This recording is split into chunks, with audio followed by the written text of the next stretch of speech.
اور ہم نے نوح کو ان کی قوم کی طرف بھیجا تو وہ ان میں 50 برس کم 1000 برس رہے۔ پھر ان لوگوں کو طوفان کے عذاب نے آ پکڑا اور وہ ظالم تھے۔ پھر ہم نے نوح کو اور کشتی والوں کو نجات دی اور کشتی کو اہل عالم کے لیے نشانی بنا دیا۔ اور ابراہیم کو یاد کرو جب انہوں نے اپنی قوم سے کہا کہ اللہ کی عبادت کرو اور اس سے ڈرو، اگر تم سمجھ رکھتے ہو تو یہ تمہارے حق میں بہتر ہے۔ تم تو اللہ کو چھوڑ کر بتوں کو پوجتے اور جھوٹی باتیں بناتے ہو۔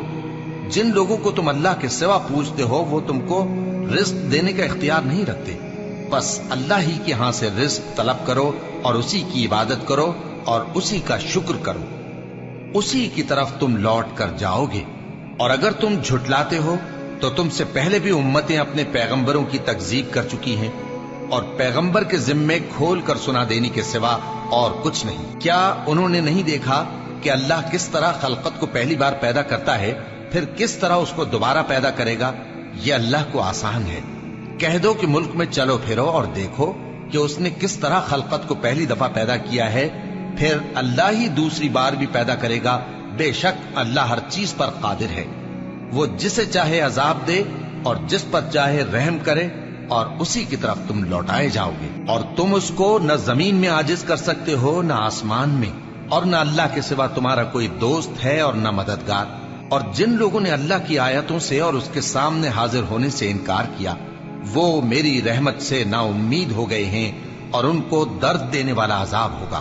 تو ان کی قوم کے لوگ جواب میں بولے تو یہ بولے کہ اسے مار ڈالو یا جلا دو، مگر اللہ نے ان کو آگ میں جلنے سے بچا لیا۔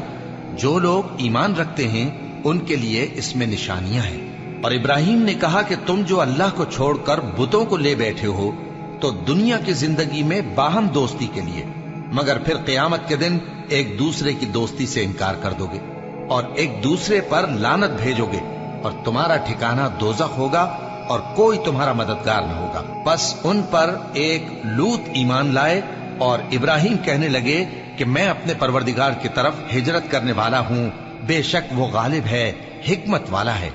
اور ہم نے ان کو اسحاق اور یعقوب بخشے اور انہی کی اولاد میں پیغمبری اور کتاب رکھ دی، اور ان کو دنیا میں بھی ان کا صلہ عنایت کیا اور وہ آخرت میں بھی نیک لوگوں میں ہوں گے۔